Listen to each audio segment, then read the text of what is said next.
आदित्य प्रेत को अपने साथ घर ले आता है। दादी प्रेत को देखकर खुश हो जाती हैं। हेलो दोस्तों, खुश आमदीद परी नियति के एक और नए एपिसोड में आप देखेंगे कि प्रीत बुरी तरह एक गड्ढे में गिर जाती है।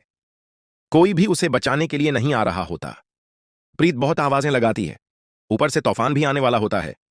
प्रीत को लगता है कि आज की रात वो इसी गड्ढे में डूब कर मर जाएगी। लेकिन इसी वक्त आदित्य वहां से गुजरता है। उसकी नजर प्रीत पर पड़ती है और प्रीत उसे नाराज भी कर देती है, जिसकी वजह से आदित्य वापस जाने लगता है। लेकिन तभी प्रीत को फौरन अपनी गलती का एहसास होता है और वो जल्दी से आदित्य को आवाज देती है और कहती है, वापस आओ, मेरी जान बचाओ, मुझे यहां से निकालो। ये सुनते ही आदित्य कहता है, मैं तुम्हें बाहर निकालूं ताकि तुम आकर मुझे सुना सकूं। दूसरी तरफ नशा दौर से उन दोनों की तकरार को देख रही होती है। जितना बड़ा नशा को आदित्य और प्रीत का एक साथ होना लगता है, इतना ही वो दोनों एक दूसरे के करीब आते जा रहे होते हैं।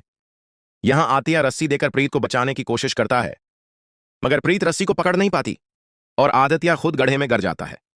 अब दोनों ही गहरी मुसीबत में फंस चुके होते हैं। कोई भी मदद के लिए नहीं आ रहा होता। तब निशा को लगता है कि अगर मैं आदित्य की मदद करूंगी आदित्य सबसे पहले प्रीत को गोद में उठाकर ऊपर भेजता है ताकि वो बाहर निकल जाए।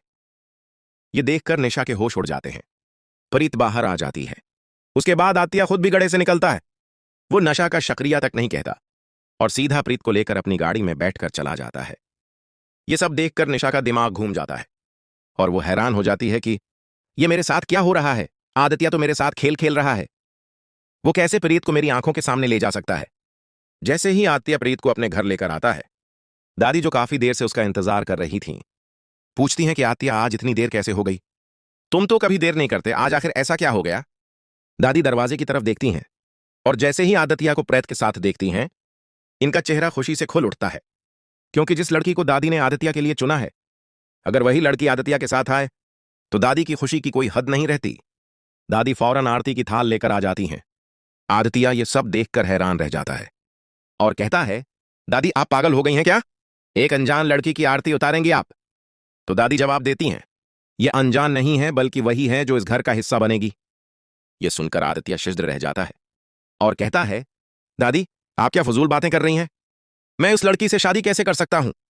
दादी कहती हैं, जिस लड़की के लिए तुमने हां की है वो कोई और नहीं बल्कि प्रीत है, और अच्छा हुआ कि तुम उसे साथ लेकर आए हो और अब तुम इसे अच्छी तरह जानते भी हो, तो अब तुम दोनों की शादी में कोई मुश्किल नहीं बचेगी। लेकिन कहानी यहीं खत्म नहीं होती। क्लासिकल टीवी स्टोरी को सब्सक्राइब करें और हमारे साथ जड़े रहें।